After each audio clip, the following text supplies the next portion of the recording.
और भोपाल में वक्फ बिल के विरोध में मुस्लिम पर्सनल लॉ बोर्ड ने प्रदर्शन किया। सेंट्रल लाइब्रेरी ग्राउंड में मुस्लिम समुदाय के लोग जुटे, जिसके बाद वक्फ बिल के विरोध में धरना दिया गया। तो इसी दौरान शहर काजी ने विवादित बयान देते हुए कहा कि जो वक्फ की जमीन पर हाथ डालेगा वो बर्बाद होगा। और इसके साथ ही वहां पर फलस्तीन के लोगों के लिए दुआ भी की गई। बुजुर्ग थे या तलैया में रहते थे, वो कई मैंने खुद सुना कि देखो यार काजी साहब, किसी को अगर बर्बाद करना हो तो कब्रिस्तान की मिट्टी ले आकर उसके घर में डाल दो, तो बर्बाद हो जाएगा। इसीलिए आपने देखो हमारे यहाँ दफन करने के बाद क्या करते हैं साहब, अरे हाथ धोते हैं, डरते हैं कि कहीं हमारे हाथ में लग के चली जाए। मैं ये कहना चाहता हूँ कि उनका कहना था कि ये कब्रिस्तान की मिट्टी जिसके घर के अंदर बर्बाद होगा, तो मैं कहना जो भी वक्त में हाथ डालेगा वो बर्बाद होना उसका दुआ कर लीजिए। छत्तीसगढ़ कांग्रेस प्रदेश अध्यक्ष दीपक बैज का बड़ा बयान सामने आया है। दीपक बैज ने कहा कि प्रदेश कांग्रेस में जल्द बड़े बदलाव होंगे। काम नहीं करने वाले नेता बाहर होंगे, युवाओं को मौका दिया जा रहा है और कांग्रेस के लिए अब बदलाव का वक्त है। अभी तो बदलाव चल रहा है। अभी पार्टी के अंदर बहुत से हमारे पदाधिकारी लंबे समय से काम करे, अच्छा काम किए, लेकिन ये समय के अनुसार अब और लोगों को मौका मिलना चाहिए कि प्रदेश में युवाओं को मौका मिलना चाहिए, और युवाओं को मौका मिल रहा है। अनुभव के आधार पर उनको भी मौका मिल रहा है, लेकिन पद लेके कोई चुपचाप बैठे, उनको बिल्कुल भी बल्कि पार्टी में अगर कोई पद लिया है। और सुकमा में एसीबी और ईओडब्ल्यू ने बड़ी कार्रवाई की और 12 जगहों पर जांच एजेंसीज ने रेड मारी है। सीपीआई के बड़े नेताओं के घर पर छापा मारा है, जिसमें पूर्व विधायक मनीष कुंजाम के यहाँ भी रेड मारी गई है। बाकी 9 वन प्रबंधक हैं। इसके अलावा जिनके यहाँ एसीबी और ईओडब्ल्यू के अधिकारी पहुंचे, एक वन प्रबंधक के यहाँ 26 लाख कैश मिलने की खबर भी है। बता दें कि 8 मार्च को सुकमा डीएफओ के घर कार्यवाही हुई थी। तेंदुपत्ता बोनस वितरण में गड़बड़ी की शिकायत के बाद ये एक्शन लिया गया और उधर मनीष कुंजाम के घर कार्यवाही को लेकर सीपीआई नेताओं ने आरोप लगाया है। जिला पंचायत और जनपदों की कांग्रेस के साथ मिलकर सरकार बनाने से बीजेपी नाराज है, इसलिए राजनीतिक बदले के लिए ये कार्रवाई की गई है और ये आरोप लगाया गया और सुकमा से ये पूरा मामला सामने आया।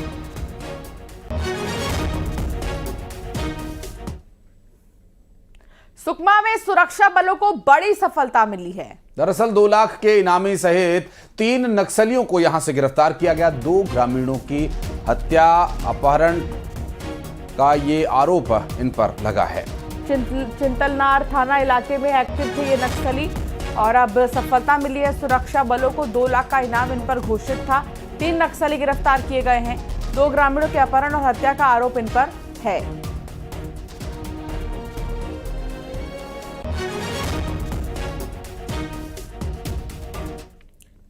एमपी में कई जगह बेमौसम बारिश से किसानों की फसल को नुकसान पहुंचा है और कुछ तस्वीरों के माध्यम से हुए इस नुकसान को दिखाने की कोशिश करेंगे, जहां बारिश की वजह से ये परेशानी हुई और ओले भी गिरे।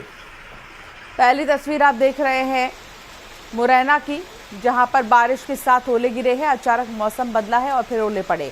किसानों के खेत में खड़ी गेहूं की फसल को नुकसान हुआ है।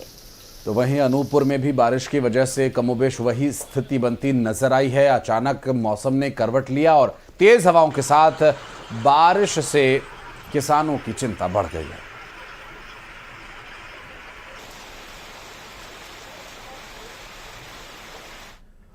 और छत्तीसगढ़ के कई जिलों में भी मौसम का मिजाज कुछ इसी तरह से बदलता नजर आया। मनेन्द्रगढ़ में तेज आंधी के साथ बारिश हुई है। तापमान में गिरावट आई है। लोगों को गर्मी से राहत मिली है। बलरामपुर में भी बारिश हुई है और तस्वीरें आपको दिखा रहे हैं बलरामपुर, मनेन्द्रगढ़, सुकमा और अंबिकापुर से। वहीं रामानुजगंज के लरंगसराय चौक पर भी पानी भर जाने की वजह से लोगों का काफ़ी बुरा हाल रहा। आने जाने में काफ़ी परेशानियों का सामना करना पड़ा। बेमौसम बारिश से किसानों को बहुत ज़्यादा परेशानी हो रही है। उनकी जो फसल है वो ख़राब हो चुकी है और अब उनको डर सताने लगा है कि और कितना नुकसान होगा। ये 3 तस्वीर आप देखिए, हर तरफ बारिश ही बारिश। लोगों को गर्मी से राहत भले मिली है, लेकिन किसानों के लिए किसी आफत से कम नहीं है।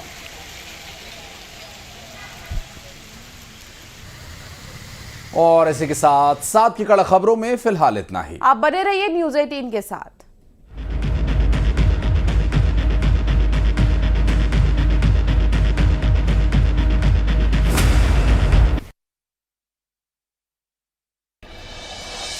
सुकमा में 2 लाख के इनामी सहित 3 नक्सली गिरफ्तार, 2 ग्रामीणों। दिल्ली लाया गया आतंकी तहव्वुर हुसैन राणा 26/11 मुंबई हमले के मास्टरमाइंड को अमेरिका से लाया गया भारत। पाकिस्तान ने आतंकवादी तहव्वुर हुसैन राणा और अपने रिश्तों से झाड़ा पल्ला, विदेश मंत्रालय ने बयान जारी कर कहा तहव्वुर कनाडा का नागरिक। मुसलमानों को वक्फ कानून के फायदे बताएगी बीजेपी, देश भर में मुस्लिमों के बीच जाएंगे बीजेपी नेता, दिल्ली बीजेपी मुख्यालय में कार्यशाला को संबोधित करेंगे जेपी नड्डा। कोलकाता में वक्फ कानून के विरोध में जमाते उलेमाए हिंद का प्रदर्शन, अमित मालवीय ने वोट बैंक के लिए ममता सरकार पर प्रदर्शन को हवा देने के लगाया आरोप। अश्विनी चौबे के नीतीश कुमार को उप प्रधानमंत्री बनाने वाले बयान पर सियासी घमासान, जेडीयू ने कहा सभी को बोलने की आजादी, लेकिन बिहार को नीतीश का नेतृत्व पसंद। जम्मू कश्मीर के उधमपुर और किश्तवाड़ में आतंकियों से मुठभेड़ जारी, सुरक्षा बलों ने पूरे इलाके को चारों ओर से घेरा, 3 से 4 आतंकियों के छिपे होने की खबर। पुंछ में घुसपैठ और सीमा पर तनाव के मुद्दे पर चर्चा के लिए भारत पाकिस्तान के बीच हुई फ्लैग मीटिंग, भारतीय सेना ने सीमा पार की गतिविधियों के वीडियो सबूत किए पेश। दिल्ली में लोगों को आयुष्मान कार्ड मिलने शुरू, केंद्र सरकार के बीच आयुष्मान भारत योजना को लेकर समझौते पर हस्ताक्षर, सीएम और स्वास्थ्य मंत्री जेपी नड्डा ने लोगों को दिए कार्ड। चीन को छोड़कर ट्रंप ने दुनिया के 50